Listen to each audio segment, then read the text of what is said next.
Hey everyone, it's Joy here for Honeybee Stamps, and today I have a fun slimline card for you. It's very springy, and I was inspired by a Simon Says Stamp IG challenge, and the artist was at Interlude Paper Arts.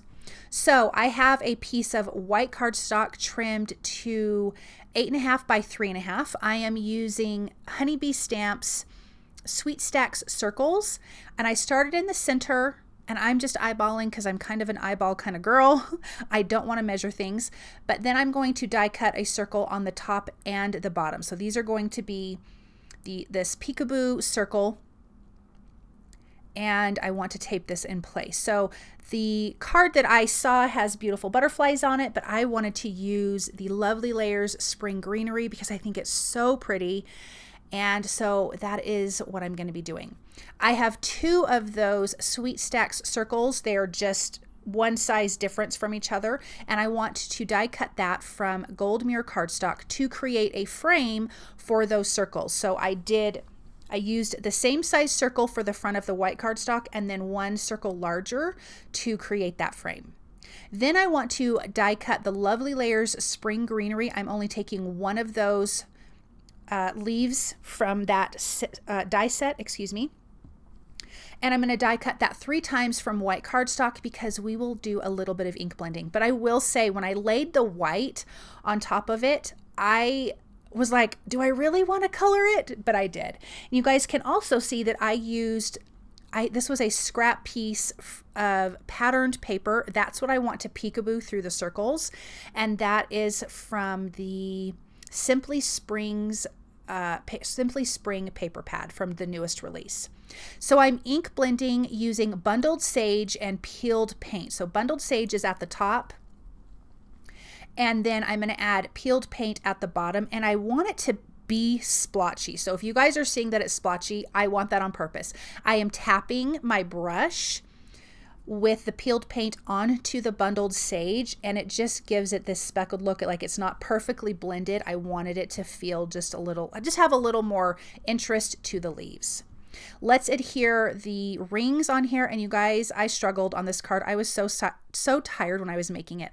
I splattered that background with the bundled sage and peeled paint. So I'm sorry that I totally forgot to record that. And I think I also forgot to record when I adhered down the leaves, and I apologize. I am going to add some foam tape to the background. I'm using foam sticky strips. I want this to be popped up. Something I forgot to do, but I added it, is in between the circles, I should have added foam tape, and I did not. Because this is such a long piece, you need that foam tape because the cardstock wants to sag just a little, but I was able to slide it under, and I'll show you that. So I should have put 2 more pieces in between. My patterned paper is cut to 8.25 by 3.25, so it's just slightly smaller. I am not making a shaker card, but you totally could if you wanted, but I just wanted that to be open. And look at how pretty that is. That's when I realized, oh, I forgot to add those. So I'm just peeling it back, and I can just pop this under and put that in place. I have the sentiment that is from the stamp set. This one's for the girls. I'm going to stamp that up. It says, "You're so special to me." And I'm stamping that with my metallic gold ink. And when I adhere down the leaves, because I totally forgot to record that part, I apologize. It was so simple. I laid it down where I needed to. I added foam tape behind the leaves that landed over the circles. And then I just added a little bit of liquid glue elsewhere, added my sentiment across with a little bit of foam tape and liquid glue, and then I trimmed the excess off. So I apologize, you guys. I just was struggling that day. I couldn't believe it.